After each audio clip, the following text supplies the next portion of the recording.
I think I've been invited to moderate this panel because I wrote a book called The Education We Need for a Future We Can't Predict, which really embraces the idea that if we really want to create the kind of education that many of us care about for all of our students, then vision and clear goals may be important, but what's really crucially important is that we have both the courage, and I think as Ali-Pekka said this morning, the humility to make changes, to recognize that we don't have all the right answers in the beginning, and in fact what's going to really make our work take off is our ability to respond to the particulars of the contexts and the situations in which we find ourselves. And I think that's what our panelists are going to help us do today.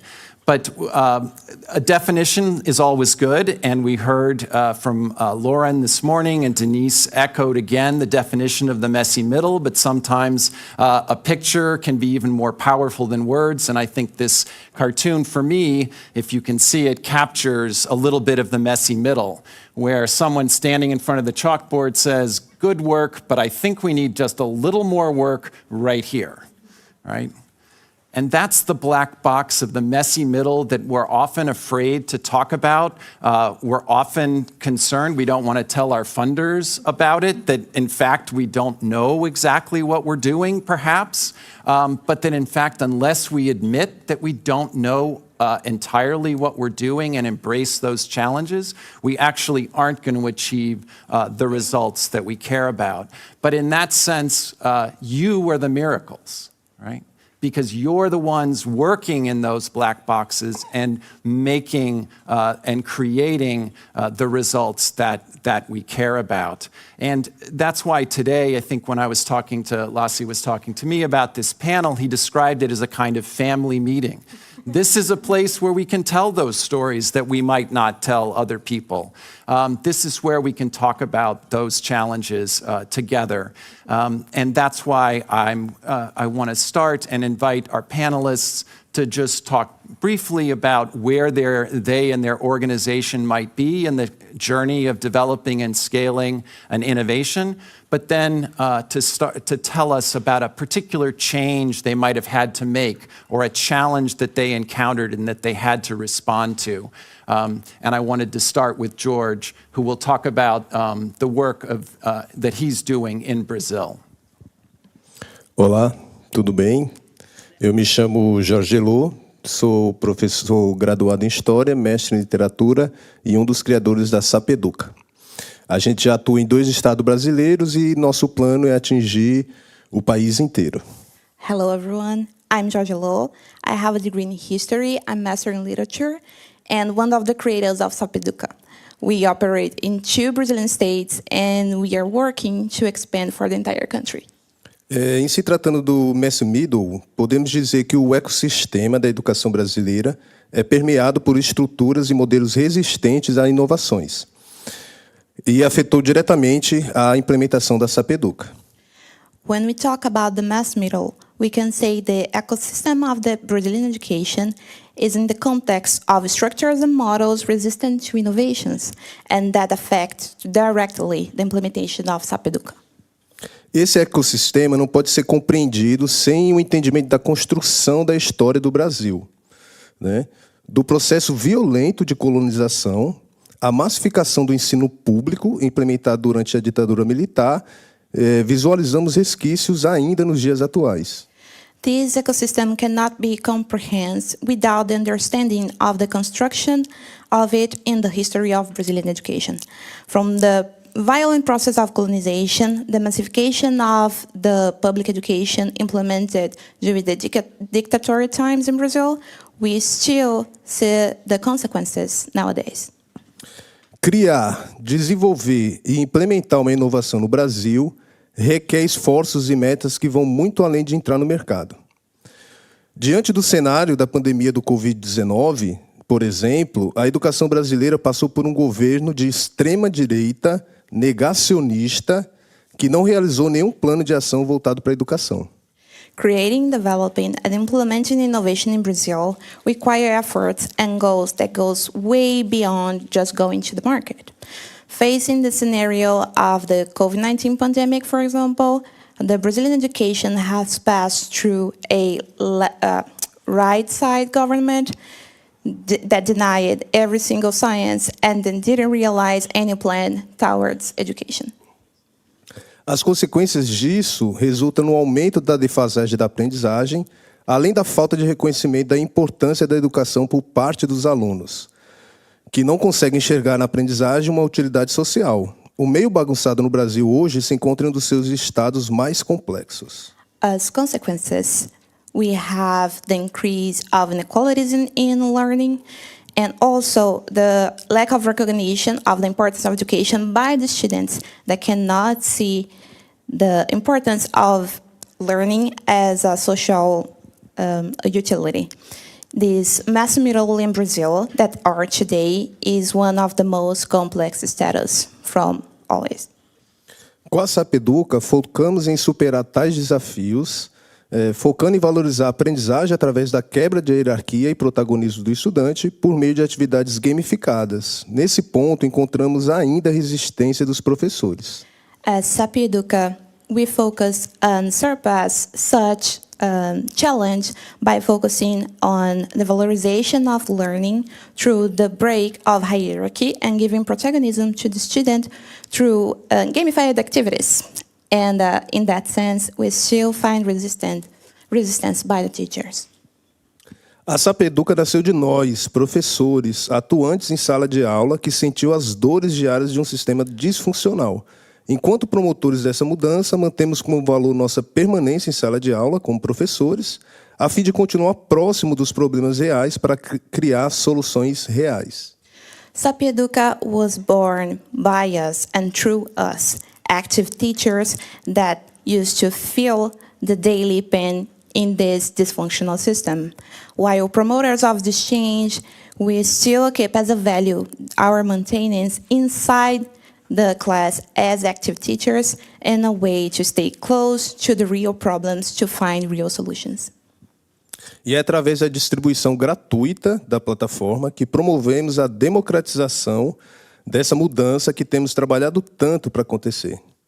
Through the free distribution of our platform, we promoted the democratization of this change we have been working so hard to happen. Nesse meio confuso em que a educação brasileira tenta existir, em meio às políticas governamentais e desigualdades, a Sapeduca move uma pedra por vez neste caminho pedregoso, rumo à inovação e melhoria da vida dos alunos brasileiros. In this mass middle that the Brazilian education tries to exist, in the context of governmental policies and inequalities, Sapieduca moves one rock at a time in this very rockish way path towards to innovation and the improvement of the quality of Brazilian students. Obrigado. Thank you so much. Thank you, George. That's a wonderful way to start us off, and I love that notion of moving one rock at a time, which is really challenging work. But you've also raised the issue of working within the system and on the system at the same time, and I think we'll hear more about that as well. But Shefat, I'd like to turn to you because you've already been working with the government in Bangladesh and in some sense are already scaled, but have also experienced some challenges to share with us. Is it working? Thank you so much. I would like to thank the whole audience here waiting for this, the most expected session. I've been hearing all along from the morning, the mess in the middle. So a little bit nervous, but you know, the mess in the middle never get nervous, never get tired, never get out of the context. So we are working. I'm from a government. I'm a government officials working within the ICT division right now, but originally from the Ministry of Education. So my basic profession is like a lecturer of economics, but I'm working with education and technology, so switching different fields. So that's actually helping me to have lots of different dimension into the action. Right now we are in a position with the platform called Connect. This is a student platform. This platform brings students from grade 1 to 12 as their academic digital portfolio. So originally, we developed this platform as an education and entertainment, combining edutainment platform, so that the student can have the content available in the country and outside the country. Organization, those who are working with the students can reposit their contents in the platform. But after COVID, we have to repurpose the platform because in that time, all the schools were closed. There was no way to reach students through the school system. Then we actually repurposed the platform for academics mostly. So we introduced we used the National Parliament Television for providing and broadcasting our television class content. And the teacher, from Bangladesh, we were working with them from like 2014, and they came up with the idea that they were never trained to become a television teacher. They were used with their classroom. So they, within few days, like 1 week, we prepared them, trained them, and they came up in front of the camera, taking classes within a very short time. And we spread all the class through national television, social media, internet, and also radio, where all these are not available. So we repurposed this platform for academics, and also right now, we're in a position that this was some steps, but we always wanted to make this platform fundamental platform for all the students in the country. So we pushed or strategized our platform into the national curriculum, so that students and parents trust this platform as a safer online platform. The people or parents usually don't trust any platform that is available online because students never stay at the same platform. So we have to convince the people and parents that this is a safe platform. Your child will not be spoiled through this. We have curated all the platform based on the age demand. We have providing academic contents, books, movies, and also like different competitions, different programs for them. This is not only an online platform. This is supporting students in the schools, and we are developing our programs to support the national curriculum objective also. So this is not a way overburden activity for the teachers. They like to participate in the program because this is the part of their classes also. So this is how we overcome the trust issue, and also supporting government curriculum is actually in a different way, not in the classroom, but providing contents of different books and chapters, providing activities for the new experience, so experiential learning activities. They also post their learning contents, experience into this platform. So this is a combining of like social media, combining of their academic journey, their digital portfolio. And the best part is like a student, when they register, all of their activities is being stored in this their own profile. So after any time, they can download their own resume from this platform like LinkedIn. So this is like a digital record for them. And right now we are in a position like developing our new national curriculum assessment system. This will be like integrated with this platform. So from various subject assessment by their own teacher in the school, this assessment records achievements and their weakness, not only weakness, basically where they are actually not keeping up with the subjects and grades. So this will be directed through artificial intelligence mechanism. So we are trying to embed these two platforms together to support student more sustainable way, and also like so that they found the real help from the counselor, from the career guides, from the career coach, so that they never be lost and dropped out. Thanks. Thank you, Shefatul. And I think you can hear there's a tremendous amount to explore in this story, so we'll come back and hear some more later. But one of the important things I've recognized in working with Shefatul, who's a government officer, so many of us are trying to reach him, right? We think that's the goal of scaling. If we could just get to the government and get them to adopt it. But I think Shefatul helps us understand that there's a whole lot more work that has to be done, even at the government level. And I think all of those of us who want to work with governments should remember that if governments were really good at policy implementation, we all wouldn't be here right now. So there's plenty of work to do. But Janica works with an organization now that's not only trying to deal with scaling in a particular country, you're also trying to work and scaling in several different contexts. So why don't you share a little bit about your work and the challenges? Yeah, first, thank you so much for having us here. This is such a cool conference. It's so nice to meet family members. It's like Thanksgiving in October. But yeah, so I'm Janica Magat. I'm a research associate for Youth Impact. So we do education and health programs, mostly in Botswana, which is our headquarters and innovation hub. But yes, we are actually trying to scale one of our programs in different contexts. And I'm just going to talk to you a little bit about that because I think it's the similar experience to Shefatul and many of us.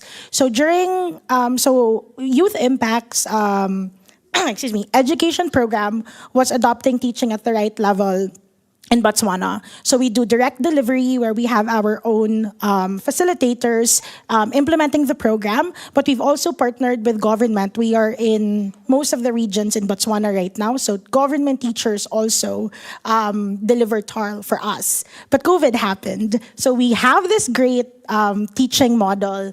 We've done continuous and we still do continuous A/B testing to optimize our program. So every school term, we run an A/B test to optimize the program. So we know it works, but then COVID happened. So because we have this belief, as Dr. Asma was saying this morning, that like implementation is not only about delivery, but implementation is also about learning.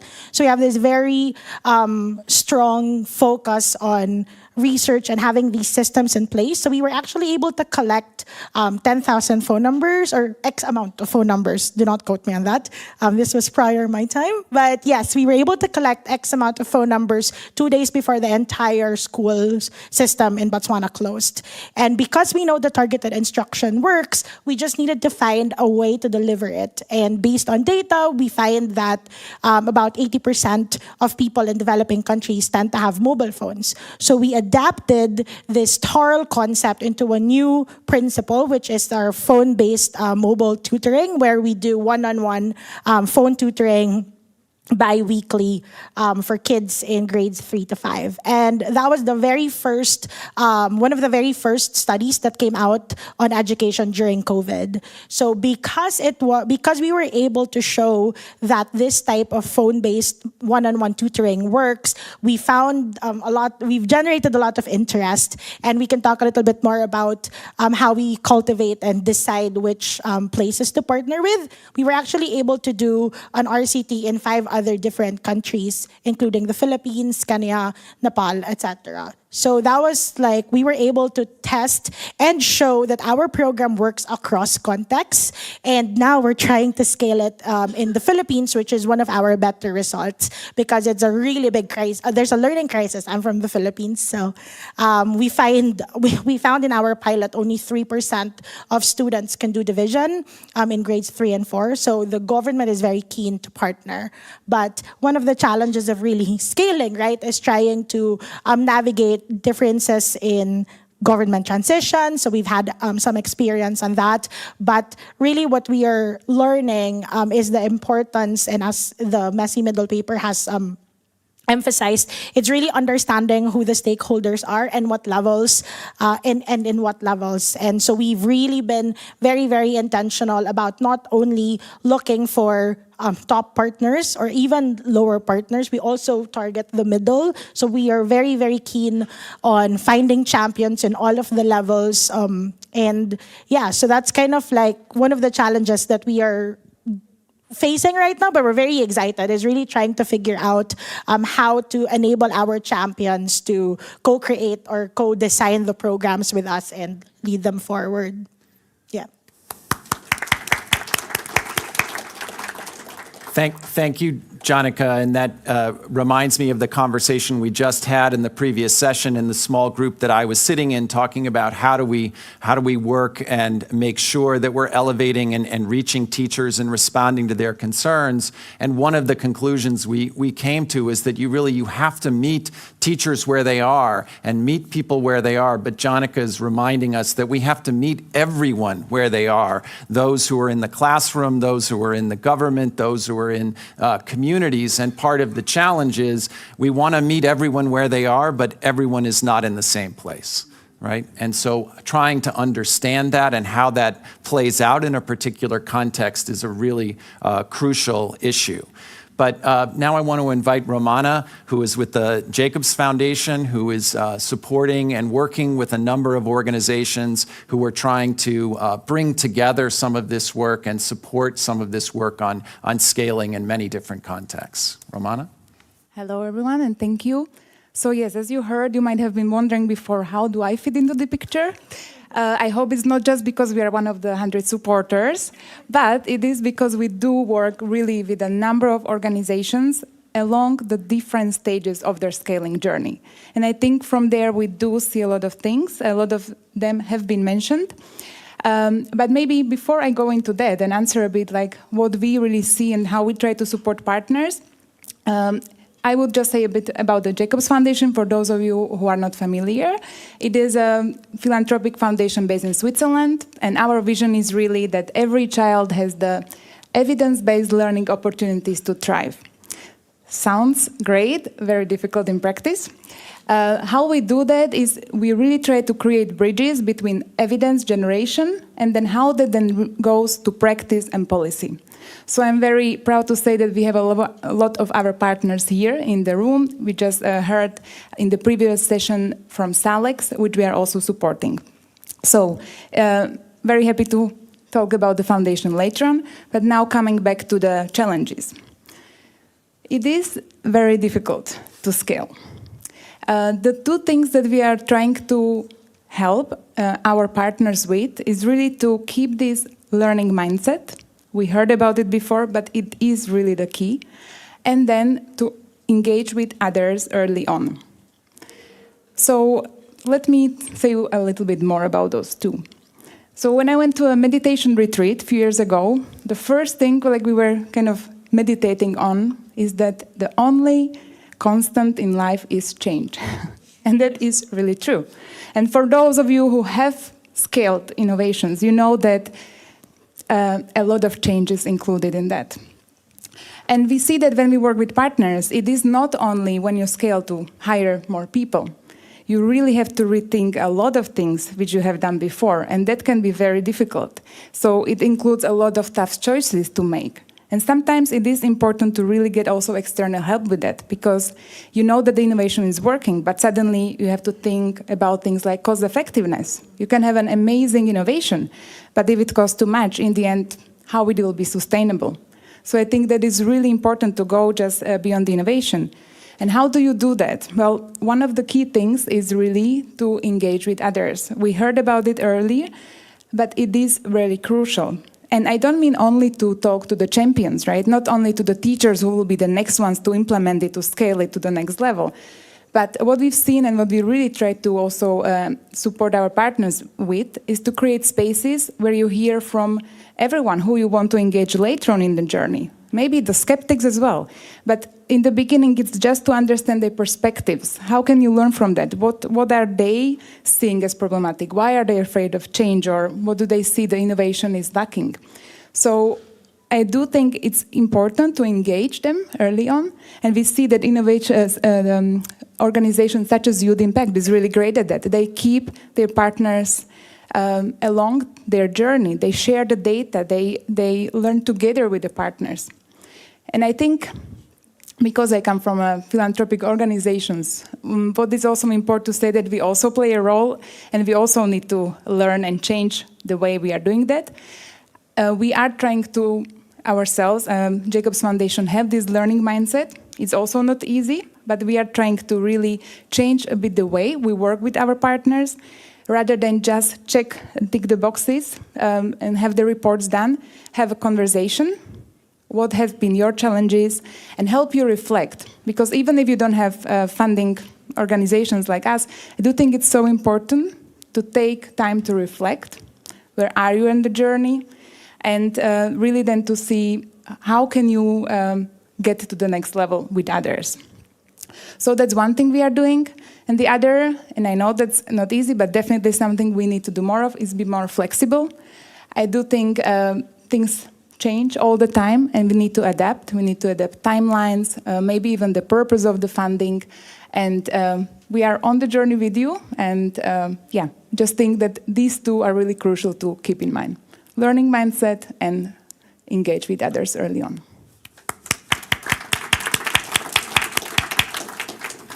Thank you very much, Romana. And I do think if we can keep that learning mindset and help our governments and our funders to do that, and I'm delighted that you're connected to and participating in a whole set of philanthropic networks trying to spread that message with other funders and organizations that can support this work. But I want to invite our panelists to now pick up on some of the conversation here, and I might start with you, George. If you have any response or want to talk about one of the rocks that you've helped to move in a difficult context.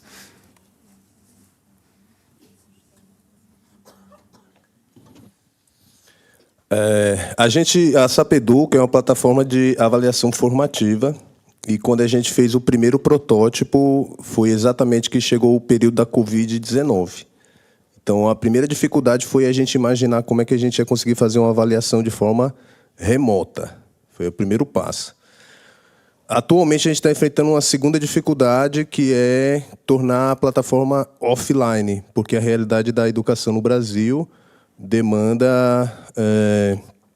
tem a dificuldade de acesso à internet e demanda uma solução que atinja também o requisito de offline. Two things that Sapientia have to overpass, or is still trying to overpass in those days. In the beginning, when they created the prototype and they tested, and it was a platform of formative education. However, the COVID-19 came, and they had to be outside the school, like every one of us was. And then they had to go pivot and go completely remote. But now they are facing another problems in Brazil, because not every school, actually very few of the schools in Brazil have enough resources, devices, internet access. So they are facing the struggle and the necessity of going also offline, so they can really democratize the learning.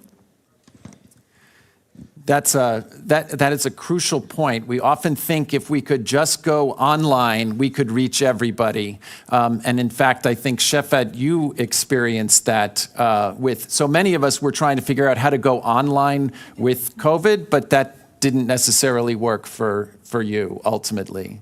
Yeah. So the thing is, we initiated this program in online modality, but think that there are lots of content stored in an online platform not using it. So this is not going to work and accelerate this program. So we always took suggestion, recommendation from the community, teachers and students who usually do a workshop in every month, trying to understand the change context from the education. So then we developed a blended program for the students, for the teachers, for the parents as well. So we are continuously doing our online program, like webinar, live program with the experts, because we cannot take all the experts to the schools every day. So these are the program we are doing online, but for the students, we are actually developing few program so that they can do it in their own school with that own teachers, with their friends in different modality. Like we have different clubs, scouts, and national level programs. So we partner with all the programs from this ICT division program, and also. From IC division, we have established more than 10,000 computer lab around the country's higher secondary level, secondary level schools. So when we throw a program, they can leverage the lab to access the program in online, and also share the group activities and upload into the platform. So this is never going to be an online platform only, because we have to interact with the students, interact with the parents and teachers. So they're all supporting. Plus, the network of the teachers is really helping us to overcome the challenges, because these teachers network always suggesting us to do new things, and students are always draining on their voice, because the new technology, new games, new contents are every day coming up through internet, and parents are also not like wanted to put the students on the online platform. That's why we moved to the offline program. And when parents see these are most effective program, they're learning so much thing, they're solving their own problem, social problem, and also this helping to overcome the family crisis also. Now the trust come back to the platform, and they're allowing the kids to join in the online, support them to give the device, because without the device they cannot access the online plan. So the whole country is now connecting, and we're hoping that in the next academics season, I mean from January, most of the students will register on this platform, not only to contribute in online, but also to complete their curriculum activities through this platform as well. Yeah. Great, thank you. The interesting thing for me, it's also a little bit scary. Part of what I've learned through the conversation with the panelists is the messy middle isn't just a place and you move through it. It seems to be all around us all the time, right? So we're constantly on that journey. And so it's not about getting online or getting offline. It's being able to take advantage of all the opportunities to build those networks and that trust that are going to enable us to move this work forward. But Jana, I think, a lot of people talk about random controlled trials, and that's kind of the gold standard. Your organization has been involved in a number of them, which is fabulous and actually demonstrated some results. But again, so many of us think that, if we just did the RCT and got the results, then we could just tell everybody and it would spread all over. But you haven't had that experience. Thank you so much. I think echoing what Romana said, we really have this learning mindset. So we always think that RCTs, it's a good place to start. It's not even a good place to start. It's a good thing to use to determine program effectiveness. But we think about continuous learning in our programs. So for instance, as what I've said, our mobile phone tutoring program. So we did an RCT to determine its efficacy, and we know that it works, but we don't stop there. We actually run A/B testing, which is a subset of RCTs. So we can talk about that in our workshop tomorrow. So shameless plug, you can join. So A/B testing is essentially testing small changes across different versions of the program and really trying to optimize. And we're doing this rapidly every school term. So we actually are in the middle of implementation for round 11 in Botswana. So we do this entire A/B testing process for 7 to 8 weeks. And then we use the learnings from this round to inform the policy for the next round. And I think it's really because we think of, as Romana has said, this is really implementation it's continuous learning as well. The messy middle is not a step.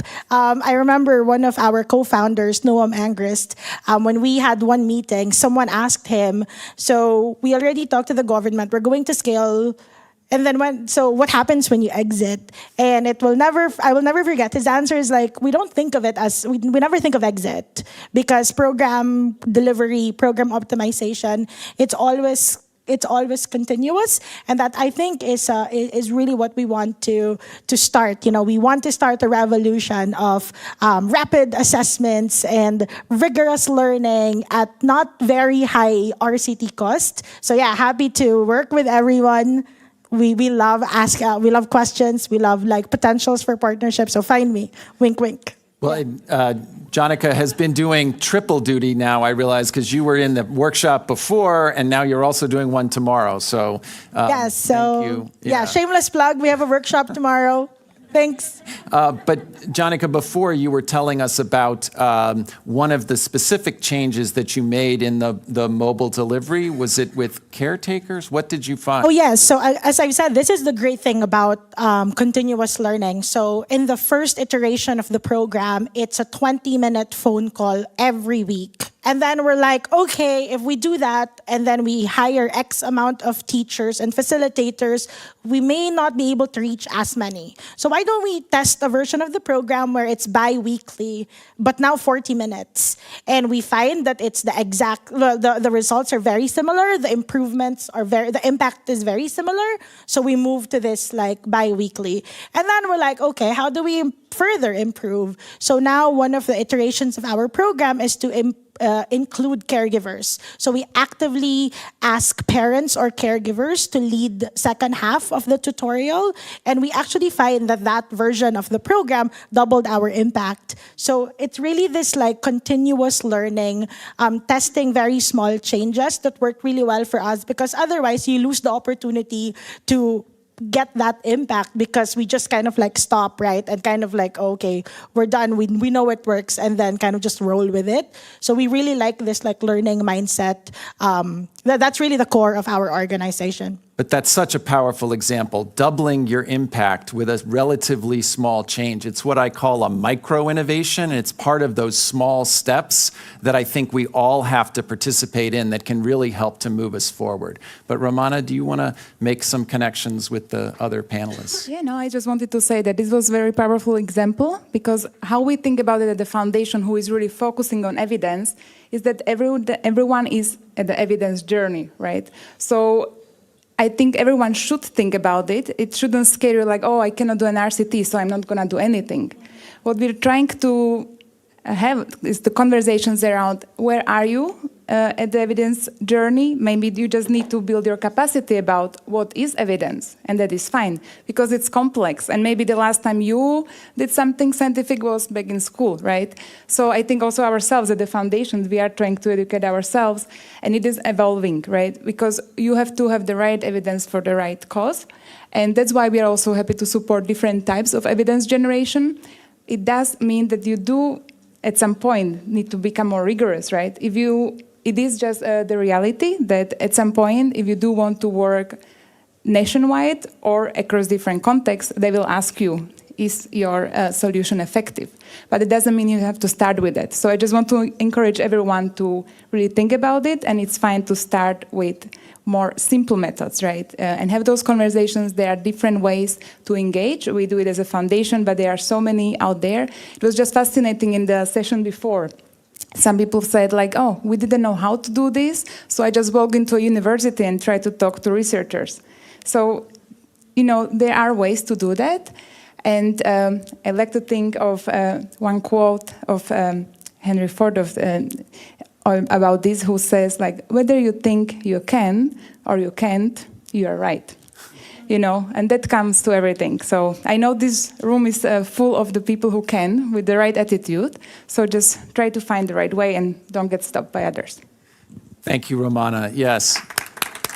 And I really like that notion of that effectiveness is not about just answering people's questions and saying, here's my evidence. It's really entering into a conversation about what effectiveness means and what matters to each of us. And it's an important conversation to have.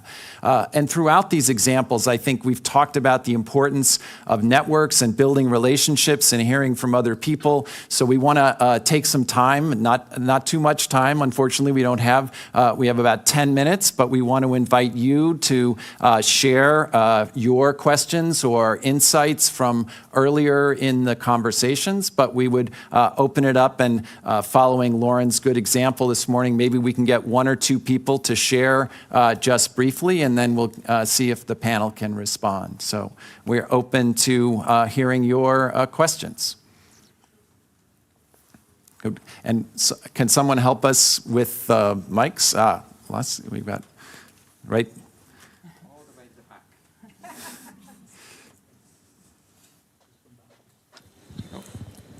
Thank you very much for giving me the opportunity. I'm Saida, from Bangladesh. I work for BRAC as a program head. I have a question. Janica, you were mentioning about that over phone call, right? So is that the age cohort of these children? I just missed that. Is that earliest? The children phone call? Oh, yeah. So we do it for students from grades 3 to 5 because 3 to what 5. we do is Okay. targeted instruction for that's foundational. thank you. learners. That's why my question is like, did you get chance to involve the parents as well? Because it is the phone call, so students, they are receiving the call from home. Because we have similar experience during the COVID time, remote learning mechanism where we got chance to involve the parent as well. That worked very well. So maybe you can talk a little bit. Yeah. And my second question to Shefat, that is, I'm from Bangladesh as well. I know all the system what he is talking about, but I think this audience will be, beneficial if you talk a little bit about the challenges, because in the Bangladesh, all the children and the people, they don't have the devices all over the country. That is a big challenge. How the alternative we thought for our country, I think if you talk a little bit on that, that was so helpful. Thank you. Great. So before we do that, we'll take one more question. I'm curious, please, if you all can talk about the role of parents, families, and caregivers, because I think about, as a parent, I don't want to know that my child is in a classroom or an out-of-school program where you're in the messy middle and you're trying to figure it out. What is the role of engaging with parents, families, and caregivers in these moments? Yeah, that's an excellent question. Again, why it's a family meeting where we're talking, you're not necessarily having these conversations with families, but maybe, Janica, you can start by talking a little bit about the role of caregivers, and then if others want to comment about the role of parents, and then Shefat, you can talk a little bit more about the rollout, the issues in Bangladesh. Yeah, so to answer your first question, we actually involve caregivers very early on, in large part because kids do not necessarily have their own phones. These are children, right? So we always try to involve caregivers. So typically what happens is that we ask caregivers to have their phones on loudspeaker and to actually stay on as the kids are being tutored. And because of this constant iteration, we've always been thinking about like this big question of what is the role of like caregivers, parents, or family members. We really take this seriously because we know in the literature that like having caregivers engage with their children actually have improve learning outcomes. So because of this constant iteration, the role of the caregivers have also improved or like it changed over time. So the first round, we're like, okay, let's not actively ask caregivers to lead. We just kind of slightly encourage them. The next one is, let's actually really be very deliberate and ask them and give them nudges that like, if you do this, you know that the impact is better. So that's kind of like the iteration. So we've been really trying to find what's the most optimal role of parents. And unsurprisingly, right, the one that doubled their impact is for caregivers, parents, to actually just lead second half of the tutorial and teach their children with the facilitator, with the tutor. So yeah, so and we found that because we really continuously try to optimize our program. Yeah. Others want to talk about parents' role? Romana, earlier you talked about you've worked with different organizations to try to develop test beds, in a sense, places where we can develop innovations. But then you said that's, I think, picking up on Greg's question, that we don't want to be testing our kids all the time. So how have you tried to deal with that? So we are supporting organization doing testbeds, which means to introduce the edtech organizations into the classroom. But I wouldn't say it's really about the testing or experimenting on children. It's really what we look into is the co-design element. So do it together with the practitioners. That's why we are doing that, because we don't want that these innovations are, as you I'm sure all can relate to, are developed somewhere in the lab without ever having teachers or school leaders involved. So this is one of the initiatives we support, where we bring not only the teachers together, school leaders, but also really researchers. And we just started recently supporting a testbed in Switzerland, but we also look at what is happening globally and how can we learn from others, because we really try to create these spaces where we bring people together and where we can learn from each other. And I think there it is really about those conversations. We do encourage also doing focus groups where you do include the caregivers as well, where you really talk to all the different levels of the system. And that's what we did before we even started this program. And we keep doing that to really get the input from them. And really it's about the conversations, how you present it. That's what we are trying to do, because it's really not about experimenting, it's about co-designing.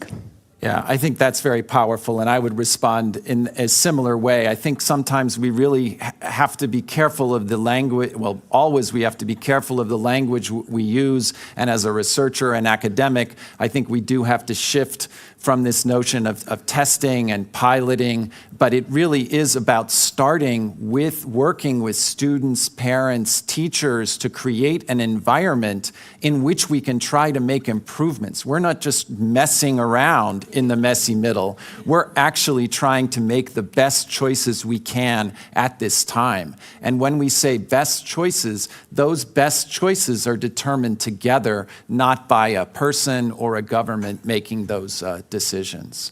But Shefat, do you want to talk a little about Bangladesh and the context? Definitely, I'll jump into the Bangladesh issue, but previously, the parent issue, I want to add something from the platform point of view. So most of the time, our students join from the device of their parents, so the access point is very important. So consent is coming up from the parents' point of view, and also we usually communicate with the parents through SMS and different kind of notifications so that they can understand and track their achievements of the students. So they're embedded in the process of the program. So we just don't only jump into the students, directly communicate with them. So parents, teachers are guiding us always to develop the programs, and also we are always listening to them. They are like our partners. So moving forward, the issue in Bangladesh, I never wanted to end up with this note, but you know, Bangladesh is like a thriving country right now. We are trying to change our financial economic status and all the status as much as possible, as early as possible. So this is a small country, but with a huge population like 170 million and densely populated. Most of the students are like a first or second generation of their learning process before our liberation. Maybe some of them never gone to schools. So challenge is what constant, not change. For us, most of the areas we work, we face challenges. So everywhere there are lots of challenges, like from these infrastructures, for the resources, from the teachers' preparation, from parental point of view, and also from the budget of the government. Everywhere there is a challenge. But to me, for us, organization like A2I, we believe that this challenge can be overcome only through innovation, using technologies that we are using. So we are trying to figure it out how best we can overcome these challenges. And also we definitely and always welcome organization, people, innovation that is implemented in different places, an organization like all the funded donors to support into the program, which can change actually the students' life through this platform. So this platform Connect is a parking place for all, like a router. So anyone with their program, they don't have to go anywhere and talk to the government separately. You will get a gateway for the, this is a channel like any program we can adopt, and channelized through this platform. This is the best part of this, and absolutely free for the students. We don't have to take any charge from the students. Government is providing the fund, and also our partners like UN bodies, World Banks, and also everyone is like, if they want to develop a program channelized to the students, they can use this platform, leverage this platform. And also our most of the different platforms like Muktopad, that is the one of the 100 listed this year. So we are like developing capacity for the teachers, parents through this e-learning platform. And also students are getting used to with this new platform because they want to develop their skills as early as possible at their age group demands. So along with the partnership, along with the government pro mindset of innovation, so we're trying to figure it out how best possible we can overcome the challenges, because I always believe challenge is a constant thing. Every day we are facing challenges, but this is the role how Mess in the Middle act, you know. Thank you for question. Thank you, Sheff. And thank you to all the panelists. So if we could give them a round of applause. Thank you so much. Unfortunately, it's time for this session to end, but I really want to encourage you to talk to our panelists. We'll be here later today. Many of us will be here tomorrow, and we look forward to talking with you and hearing your stories as well. But I think one of the things that I really want to end with by emphasizing, which is if you find yourself in the messy middle, it's not because you did something wrong, right?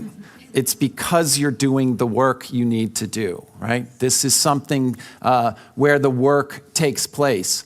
But I know from having talked to many of you and worked and studied many of you organizations and how you're developing and how you're having an impact, that this is often very lonely work. But it is work that we cannot do alone. And that's why organizations like HundrED and events like this are so important.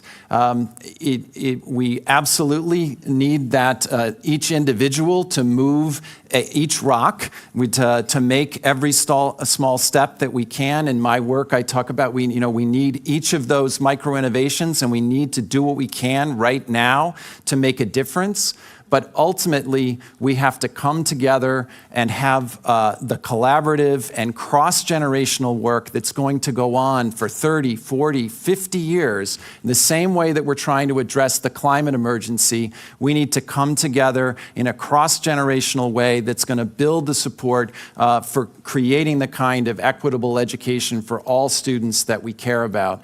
And that's why I'm excited to be here with you today and looking forward to continuing the conversation. So thank you all again.